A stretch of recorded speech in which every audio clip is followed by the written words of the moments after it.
Fox's show, The Five, recently had their 500th episode. I can't believe that, man. They've been on for a while. I wish I knew they were on for that long. I would have tuned in a long time ago to mock them and listen to their garbage.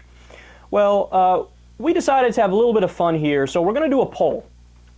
Which of these two things was the dumbest thing ever said on The Five? Now, I know there's 1,000,001,000,001 things that they said that are dumb, but we narrowed it down to two. Greg Gutfeld, take it away. The biggest myth of all time is that sweatshops are bad. Yeah. Sweatshops for emerging economies are for workers with no skills. And then over time, the country moves away from it. Sweatshops are good? Sweatshops are good. I wonder if Gutfeld would think that if he was working in a sweatshop, or if his kids, or if his family was working in a sweatshop.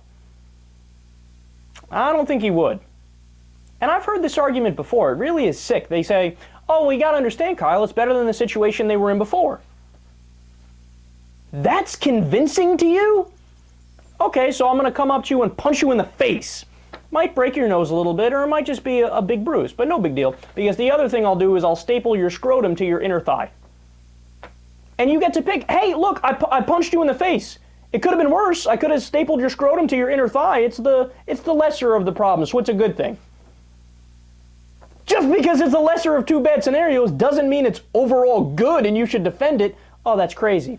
And look, it's not, I mean, it's possible to not have sweatshops. Just stop outsourcing good American jobs. Stop doing bullshit free trade deals which really screw Americans over and screw foreigners over, right? Or if you're going to do outsourcing, at least have the UN form a regulatory committee that can actually check everywhere, all the different places and their working conditions, and at least have them meet a minimal level of safety standards or child labor laws. But no, Greg Gutfeld says they're good, so they're good. That's option number one. Option number two, Eric Bolling, go ahead.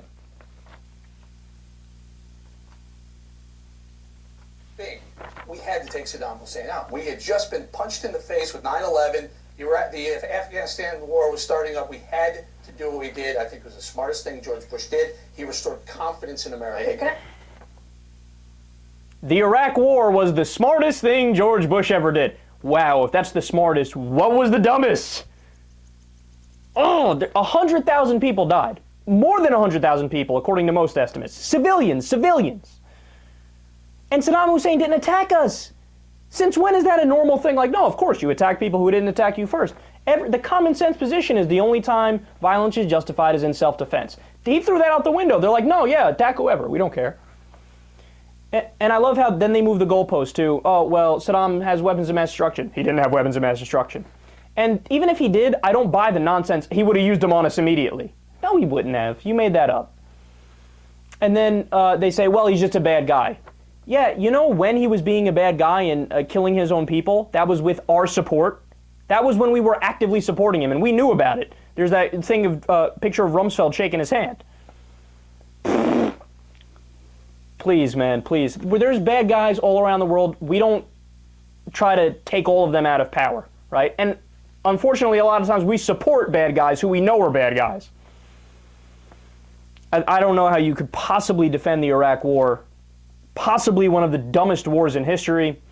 But hey, now you guys get to pick Greg Gutfeld's comment or Eric Bolling's comment. Which one is the dumbest ever in the history of the Five?